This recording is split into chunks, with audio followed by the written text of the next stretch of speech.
The ABCs of Astrobiology by Brooke Thompson.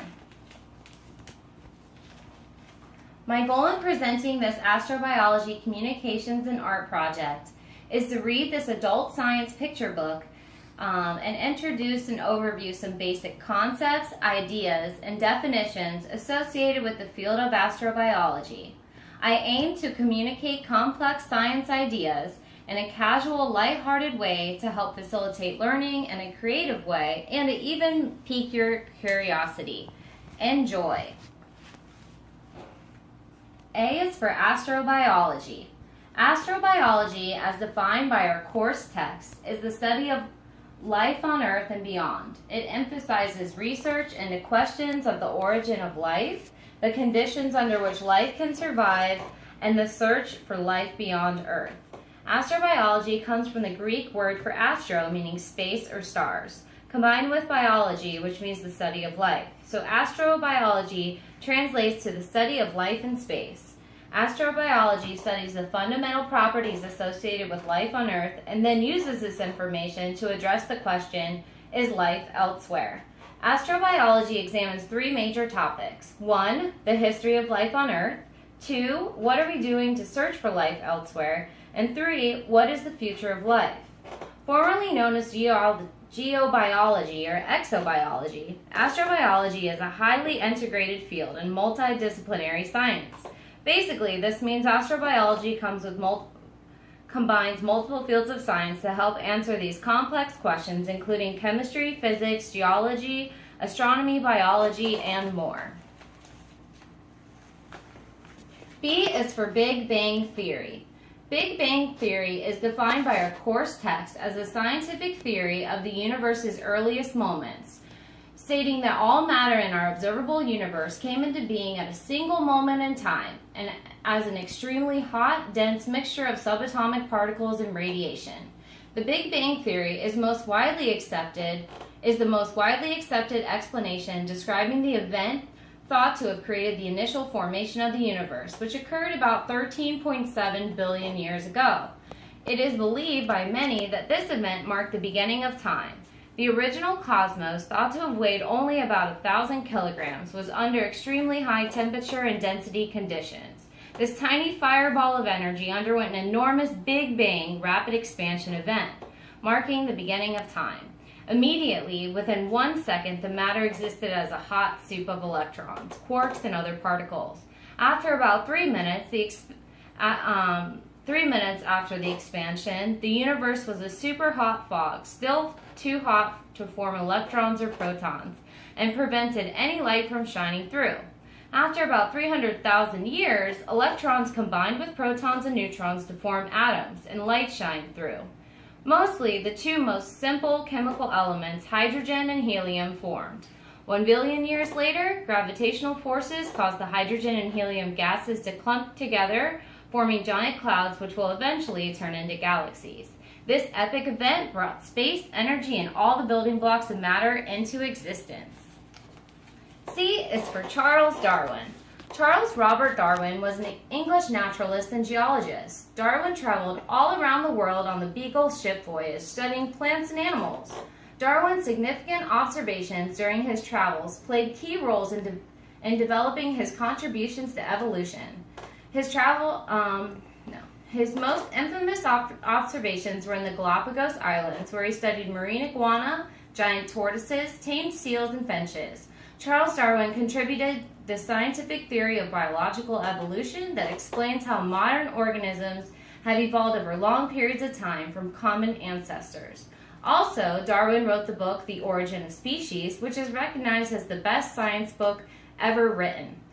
Evolution is defined as the gradual change in populations of living organisms that is responsible for transforming life on Earth from its primitive origins to its great diversity today. Natural selection explains how the mechanism of evolution works. Over thousands of generations, individuals within a species that have an advantage are selected for over individuals within that species that lack that particular advantage. Over time, certain favorable traits are preserved, and those traits that are unfavorable are destroyed.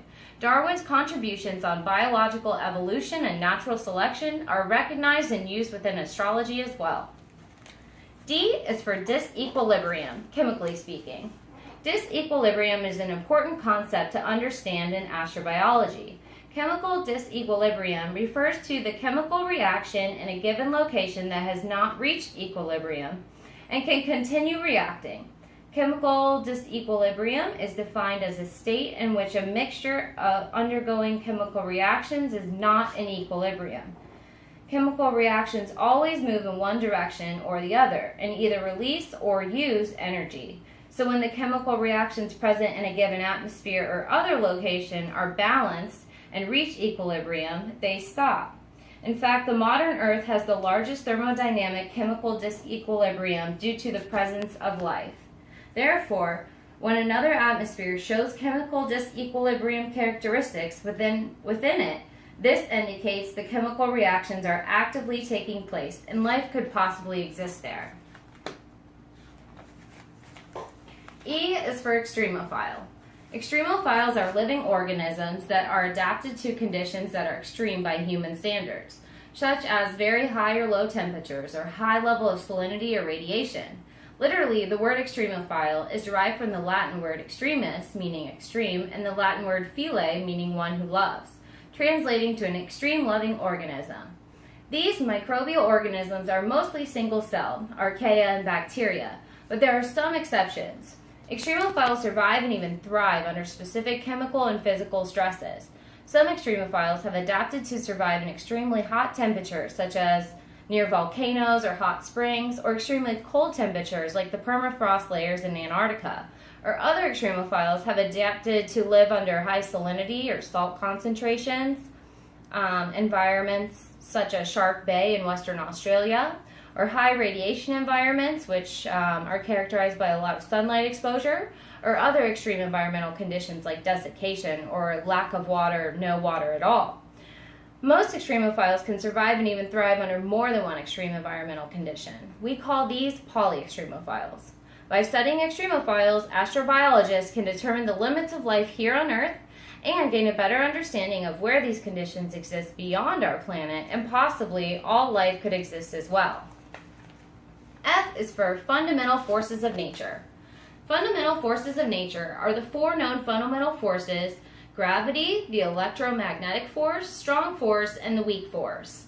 Gravity is the most important fundamental force on the large scale. Gravity on Earth is a constant downward acceleration force equal to about 9.8 meters per second squared.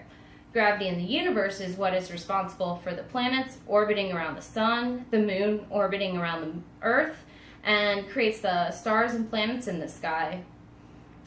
Electromagnetic forces are the primary attraction and repulsion forces associated with electric and magnetic fields, and its effect is the combination of all these forces summed together.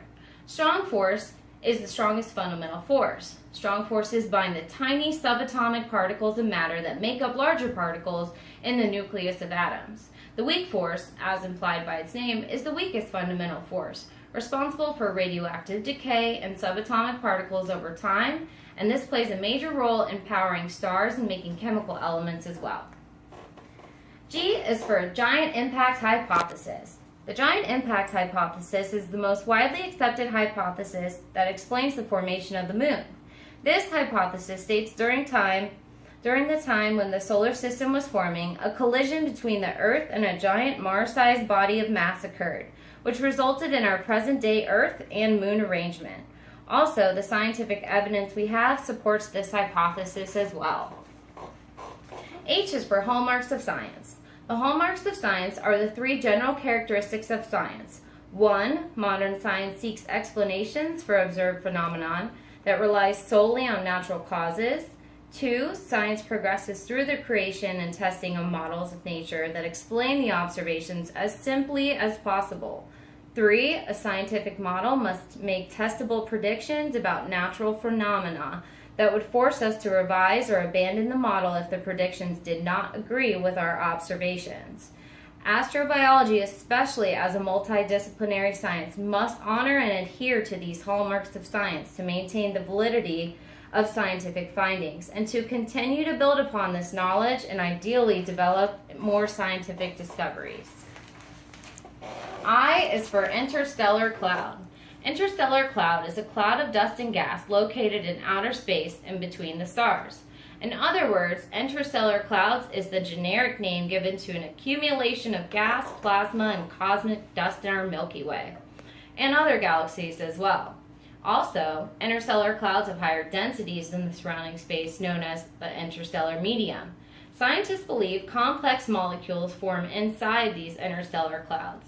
In my opinion, images of interstellar clouds and interstellar medium captured by NASA and other space agencies account for some of the most incredible images in our universe.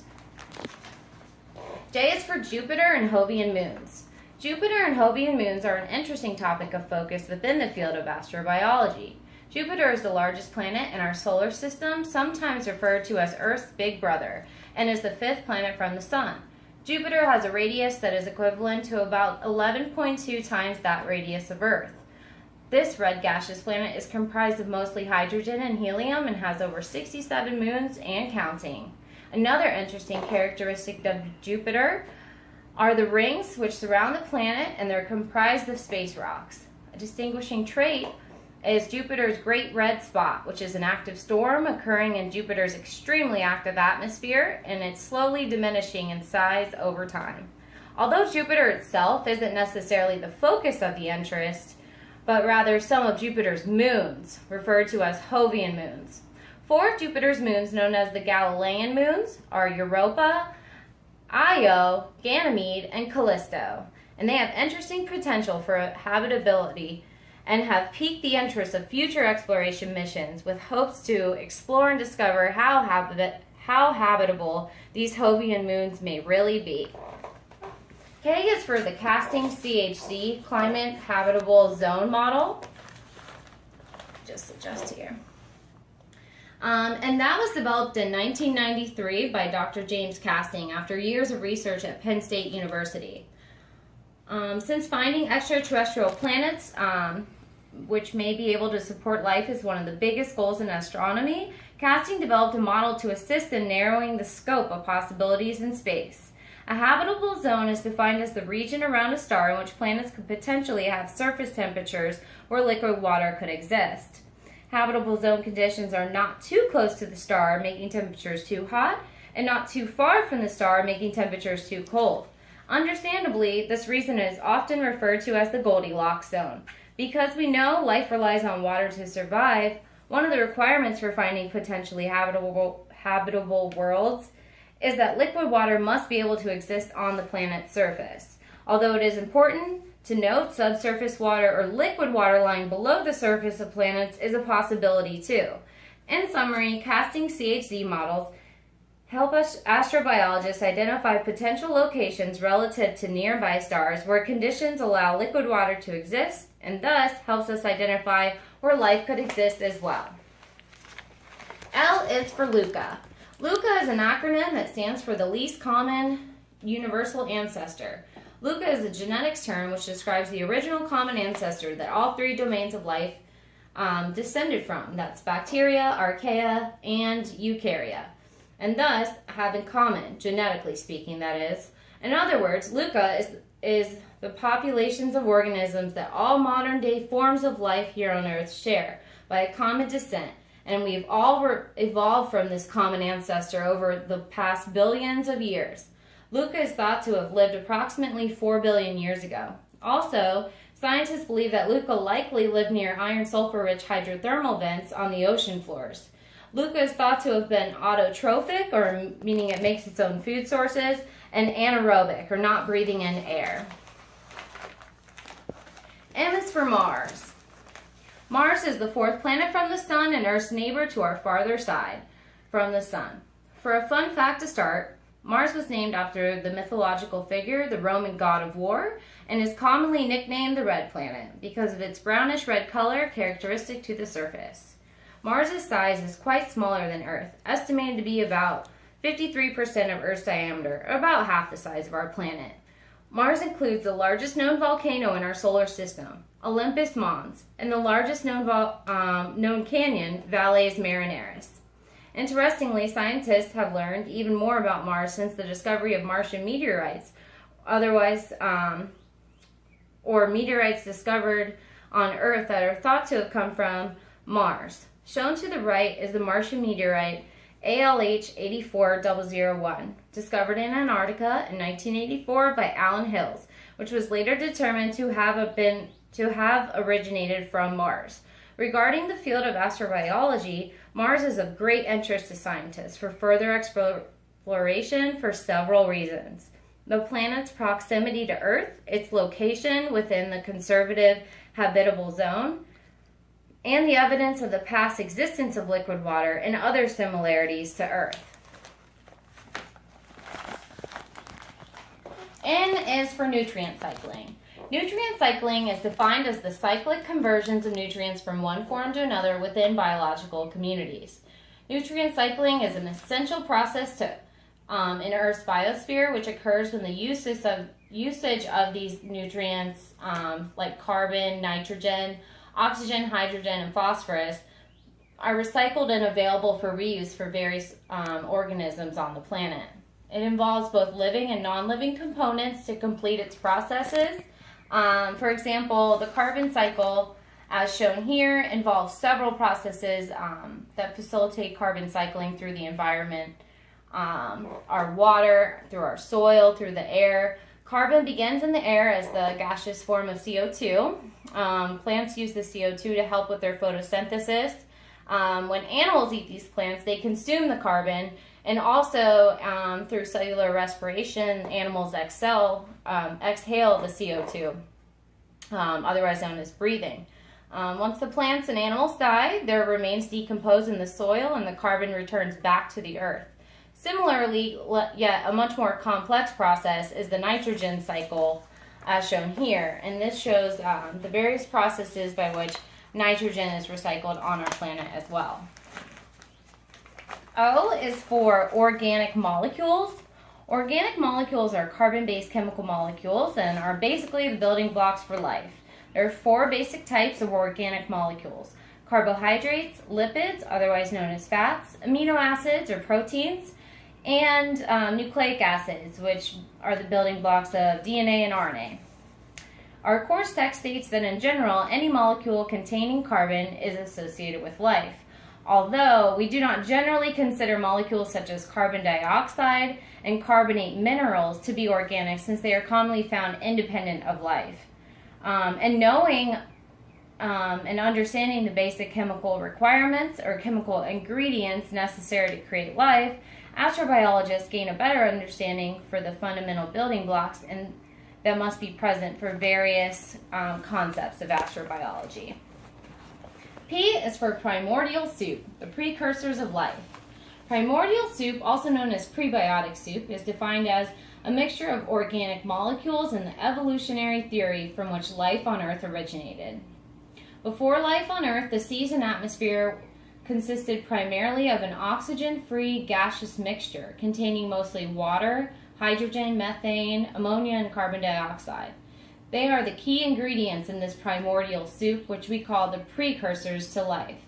The Miller-Urey experiment was a groundbreaking research experiment responsible for identifying this important concept.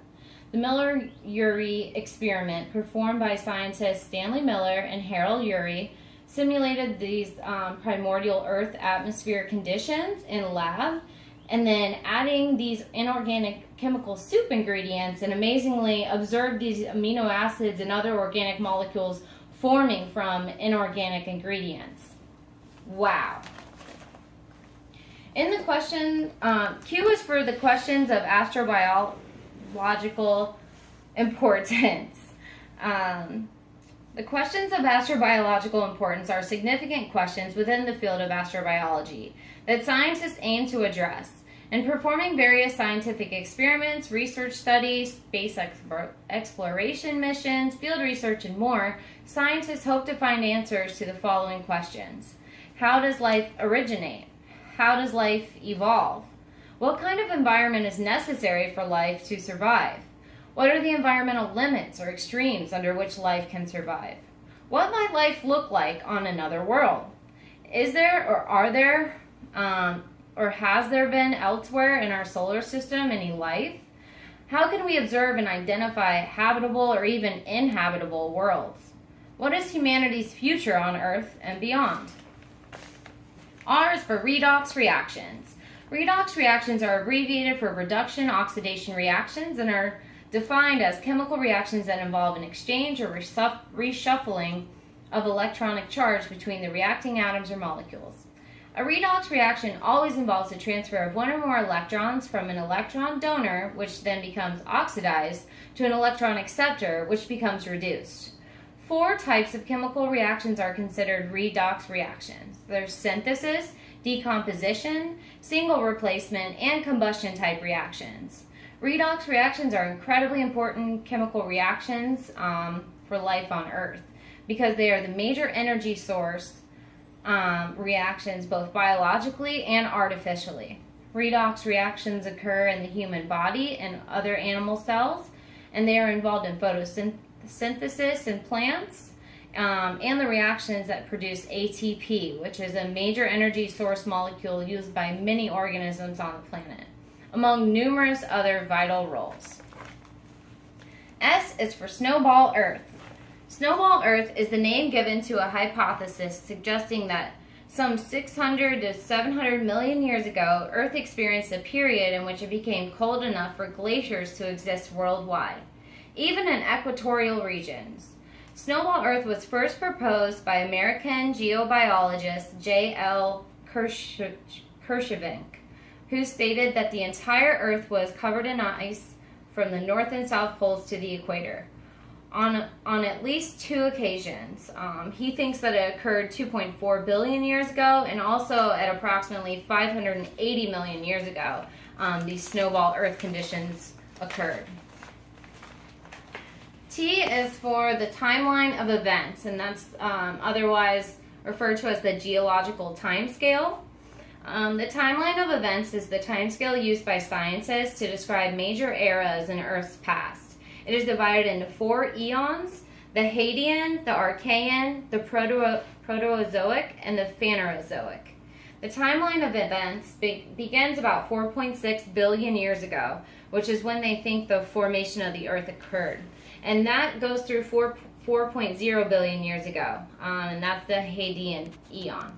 Next, the Archean eon, which occurred 4 to 2.5 billion years ago, and then it's followed by the Proterozoic, which went from 2.4 billion years ago to about 541 million years ago. And finally, the Phanerozoic eon from 541 million years ago to our present day. The Phanerozoic is then subdivided into 3 eras: the Paleozoic, Mesozoic, and Cenozoic, which in turn is divided into even more. But basically, the geological timeline of events is an important concept to know for astrobiology because understanding the sequence of events that led to the present-day abundance of plants, animals, and microbial life on our Earth helps scientists to understand the when, which then helps us to answer more complex questions like the how or the why events occurred as they did. U is for universe. U is defined as the sum total of all matter and energy. The creation of the universe is thought to have been approximately 13.7 billion years ago, but the Science Dictionary defines the universe as the totality of all that is in the cosmos and which can be affect us by means of physical forces. Basically, the universe describes the total amount of all matter and energy found on Earth and everything on Earth, including us humans. It includes the moon, the stars, the entire solar system, and beyond. V is for volcanism. Volcanism is defined as the eruption of molten rock or lava from a planet's interior on its surface. Volcanism includes various geological processes where lava leaks out onto the surface of a planet. And this includes volcanoes, geysers, and fumaroles, which are like vents that leak out, gases and magma. It is known that volcanism played a major role in the development of Mars, Venus, and Mercury, and Jupiter's Io moon as well, Earth's moon had some volcanism occur there as well. The geological aspects of volcanism are yet another important topic relevant to astrobiology. W is for where's the water? Where's the water is an extremely important concept yet again. Water is one of the most plentiful and abundant compounds on Earth, and its versatility is an essential component for life. Because the presence of water plays such a vital role in life here on Earth, water is recognized as the solvent for life. Although it is important to keep in mind, though, that other potential solvents for life may exist on other planets. And scientists know that by following the breadcrumbs, as Hansel and Gretel did, and searching for water in locations beyond Earth where water exists or once did, will increase the likelihood of finding life there as well. X is for extraterrestrial life. Extraterrestrial life is defined as life that does not live on Earth. The term extraterrestrial life includes life that may exist or life that may have existed anywhere beyond our planet.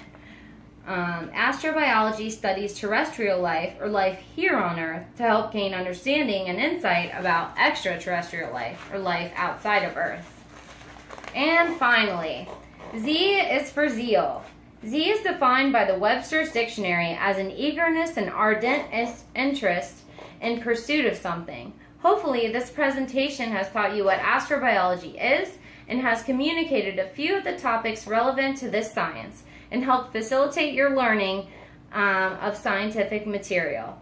Who knows, perhaps I have opened your eyes to the amazing scientific field of astrobiology and have even evoked some zeal for astrobiology from you too. And here are my 3 pages of references for all the different data and facts that I stated and cited. And thank you for listening to my presentation. Thank you.